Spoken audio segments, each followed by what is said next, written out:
Alam niyo po, I don't want to be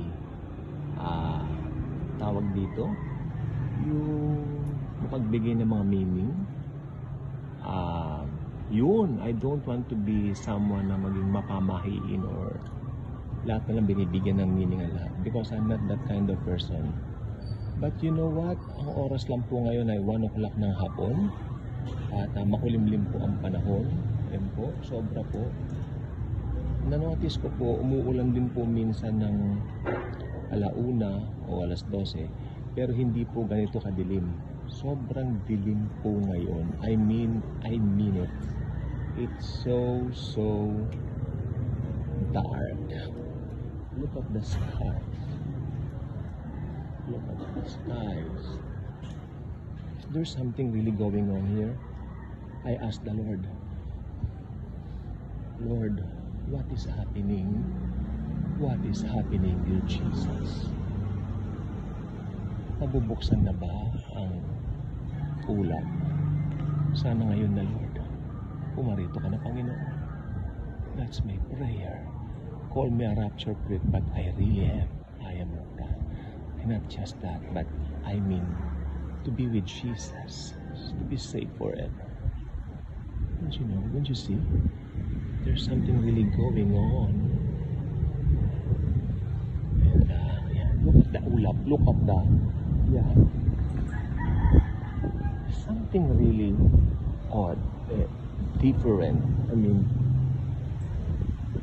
even the dogs are wondering what's really happening. I mean, alam niyo po ba, some 20 minutes ago, maaraw, mas bigla pong gumanya.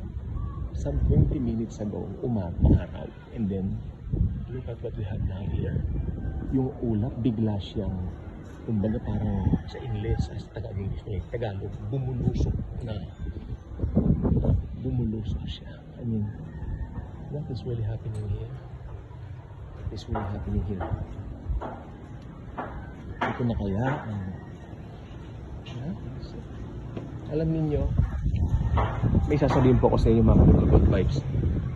Hindi pa po tumapat yung alignment ng ganyan sa Rosh Hashanah o yung Feast of the Trumpets. Isa. Kaya yung calculation 2032, ito yung tinatawag na, teka lang po nakita ko sa inyo, napakamaula po. Kaya yung 2032 minus 7, magpo-fall po siya ng 2025. At ito pong Feast of the Trumpets po ngayon ay magaganap pong September 23rd. Okay? So, ako, pwedeng mangyari, mas maaga pa doon.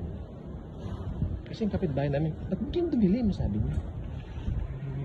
Ang ginawa kasi niya kanina, maaraw, sinampay niya yung damit niya. Tapos, why, biglang dumilim, sabi niya. Ako naman, hindi ko pinapansin, pero nakita ko, teka, kukunan ko ng cellphone ko ako.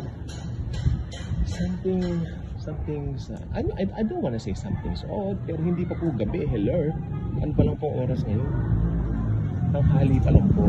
Again, uulitin ko, umuulan din po kami ng tanghali dito. Pero yung ganito kadilim, I really don't think so. I really don't think so. Lumiwanag na nga po yan eh. Pero tignan nyo, at the start of this video, you can rewind this video. Rewind to, no? Hindi na rin gumagamit ng tape sa loob. Ano lang, ibalik nyo yung pindutin na yung video, iumpisan ninyo siya, i-start nyo ulit, makikita nyo mas madilim. Lumiwanag na nga po yan. It's odd to, why is it like this? Mapamahiin and all that. Yung ginagawa na po yung third temple. Joke. Yung third temple ginagawa mo. Ginagawa na. Sa Pilipinas, bagsak na. Yan lang po.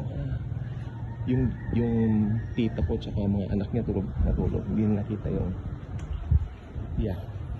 I mean, this is something like, okay, the Lord is so good. Okay.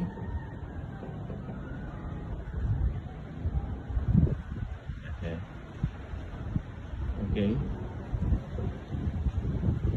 Parang mapamahiin. Hindi ako mapamahiin tao, ano po? Okay.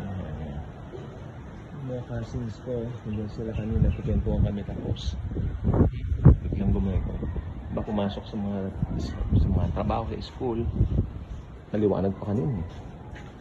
Okay. So, mga guys, don't attempt to ask my whereabouts. Hindi ko po sasabihin. Sabi ng auntie ko kanina, magbibideo ka pala, i-upload mo sa Daily Good Vibes mo. Baka may magtanong ko taga saan ka.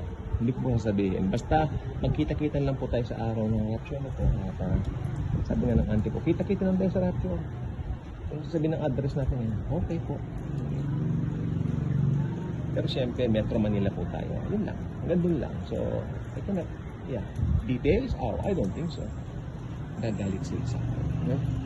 Siyempre, protection din po sa atin po, no? Okay. Ito na po yung third temple. Bahay po ng auntie ko yan. Tsaka ng pinsan ko. Sa kanila po yan ginagawa. Okay. Yung third temple. Kita yung third temple ginagawa na ba?